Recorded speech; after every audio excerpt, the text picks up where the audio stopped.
Elimination అయిందిగా, fair and fair భయ శ్రేష్ఠ Varma unfair. శ్రేష్ఠ వర్మ ఎంతైనా మంచి ఒక డాన్సర్, కొరియోగ్రాఫర్, అది కాక అంత స్టామినా పర్సన్. ఆమెను ఎలిమినేషన్ చేయడం నాకు నచ్చలే భయ. ఈసారి సీజన్ కామనర్స్ కొంచెం వాళ్ళని చూస్తుంటే ఎట్లా అంటే కొంచెం రిబాబ్స్ కామనర్స్ కాదు, వాళ్ళే సెలబ్రిటీ అన్న ఫీల్ అయితే కలుగుతుంది భయ. కొంచెం తగ్గుతుంటే బాగుంటుంది. శివాజీ లాంటి వాళ్ళే నాగార్జునతో మాట్లాడాలంటే ఎట్లనో అయితే మన మాస్క్ మ్యాన్ అంత డైరెక్ట్ అట్లా మాట్లాడడం కొంచెం అంటే అంటే డిబేట్ చేసుకోవచ్చు, అంటే కంటెస్టెంట్ తోటి మాట్లాడుకుంటే బాగుంటుంది. కానీ మాస్క్ మ్యాన్ కొంచెం ఓవర్గా మాట్లాడిన ఫీల్ అనిపించింది. కాకపోతే డైరెక్ట్ డేర్ అండ్ డాష్ మాట్లాడినట్లు అనిపించింది. అంటే నేను నాగార్జున గారు బాయ్ చెప్పించిన తర్వాత కూడా కామన్ లేచి నిలబడలేదు, ఆ క్లిప్స్ కూడా బయటకు వచ్చినాయి. రెస్పెక్ట్ ఇవ్వట్లేదు నాగార్జున గారికి అని కూడా. ఇంకా కొన్ని విషయాలు వస్తే కామనర్స్ ఇట్లా కాళ్ళ మీద కాలేసుకొని కూర్చుంటే సెలబ్రిటీలు నార్మల్ కూడా కూర్చున్నారు.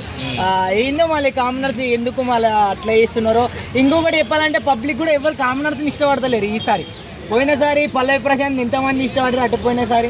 ఈ మధ్యలో కామనర్స్ అంటే డిసిప్లిన్ లేకుండా పోతుంది. కామనర్స్ అంటే తగ్గాలని కాదు, డిసిప్లిన్ మెయిన్ ఇంపార్టెంట్. ఎంత ఎదిగినా కూడా డిసిప్లిన్ లేకుంటే వేస్ట్ ఎవరైనా కానీ. అట్లాంటి కంటెస్టెంట్లు అంతగా ఎవరు నచ్చలేదు అంటున్నారు, మీకు ఎట్లా అనిపించింది? కంటెస్టెంట్స్ చాలా మంది కొత్త వాళ్ళే ఉన్నారు భయ. అంత కంటెస్టెంట్స్ కొత్త వాళ్ళు అయినా కానీ కంటెంట్ ఇచ్చే దమ్ము ఉండాలి. కంటెంట్ కూడా అంత ఇవ్వట్లేదు. ఫీల్ అయితే అంటే 1 వీక్ అయింది కదా, నేను కూడా అట్లా అనడం కూడా వేరు. ఇంకా ముందు ఇంకా ఏం జరుగుతుందో, బిగ్ బాస్ ఎట్లాంటి టాస్క్ ఇస్తుందో మరి. ఫస్ట్ ఎలిమినేషన్ శ్రేష్ఠ వర్మ అయింది, జెన్యూన్ అనుకుంటున్నారా? నాకే అర్థం కాలేదు. శ్రేష్ఠ వర్మ ఇంకా ఎన్నో వీక్స్ ఉంటుంది అనుకున్నా. అంత మంచి కొరియోగ్రాఫర్ అట్లా ఎలిమినేషన్ కావడానికి కారణాలు మరి నాకైతే అర్థం కాలేదు ఎందుకు ఎలిమినేషన్ అయింది అనేది అయితే. అంటే వేరే వాళ్ళని ఎలిమినేషన్ చేసింటే బాగుంటుండే, స్ట్రెస్టింగ్ కాకుండా. మళ్ళీ ఏమైనా కొరియోగ్రాఫ్ ఉందేమో మళ్ళీ బయటకు వచ్చేస్తుంది. అంటే ఎవరిదైనా ఇన్ఫ్లుయెన్స్ ఉందంటారా బయటికి పంపించడం? ఏమో మరి, మనకైతే దాని గురించి ఆ బిగ్ బాస్కి తెలిసాలి, దాంట్లో ఉన్న పెద్ద హస్తాలకు తెలియదు. ఫేరా అండ్ ఫేరా మళ్ళీ సుమన్ శెట్టి ఇంకా చాలా సైలెంట్గా ఆడుతున్నాడు. కొంచెం గట్టిగా మాట్లాడుతూ కొంచెం రిబాబ్గా ఆడితే అరే అన్న చెప్పడం మర్చిపోయినా భయ్, మొన్న కంటెంట్ ఏంది భయ్, అసలు కంటెంట్ కాదు. నిన్న మొత్తం గుంజులాడడం ఆ పేపర్లు అతికించుడు చూసినావా? అయ్యా ఏమేం జరుగుతుందో మొత్తం పిచ్చి కుక్కలు కొట్లాడుతూ సత్తా బత్తా అటుపోతురు ఇటుపోతురు.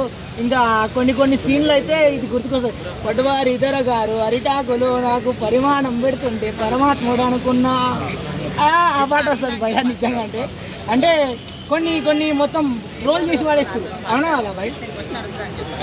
కానీ గేమ్ మాత్రం పిచ్చి కుక్కలు వచ్చినట్లు అనిపించింది.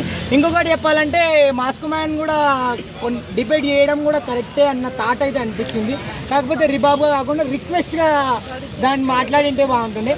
రిబాబ్గా మాట్లాడడం కొంచెం మంచిగా అనిపించాలని. సో మరి లక్స్ పాప కూడా హెల్మెట్ అవ్వలేదు, సేఫ్ అనగానే కొంచెం షాక్ అయ్యారు. అంటే ఆవిడ వెళ్ళిపోతారని అనుకున్నారంట. నేను పబ్లిక్ మొత్తం ఆమెనే పోతుంది అనుకున్నా, మరి ఆమె పోకుండా మొత్తం బిగ్ బాస్ అంటేనే పోయినసారి ఉల్టా పల్టా అని, ఈసారి ఉల్టా పల్టా గేమ్గానే జరుగుతుంది. సో మీ ఫేవరెట్ కంటెస్టెంట్? నా ఫేవరెట్ కంటెస్టెంట్ వచ్చేసి రీతు అన్న. రీతు అయితే అంటే ఎందుకో మళ్ళీ ఫేవరెట్ మనకైతే తెలియదు. ఇంకా ఇమ్మానుయేల్ కూడా.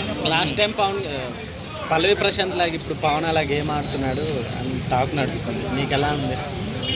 మళ్ళీ నాకేం అంత పల్లవి ప్రశాంత్ ఇచ్చిన కంటెస్టెంట్ అంత లేదు అన్న. పల్లవి ప్రశాంత్ కంటెంటే వేరు. ఆ డిఫరెంట్గా వాడు ఓన్గా క్రియేటివేట్ చేసి ఇస్తుండే కంటెంట్, అవునా కదన్న. బిగ్ బాస్ 7తో సుమారుగా యూట్యూబర్లు కొన్ని లక్షలు సంపాదించారు భయ. 8లో 1 రూపాయి రాలే. చాలా మందికి వీడియోలు పెట్టిన 9కి ఏం ఇంకా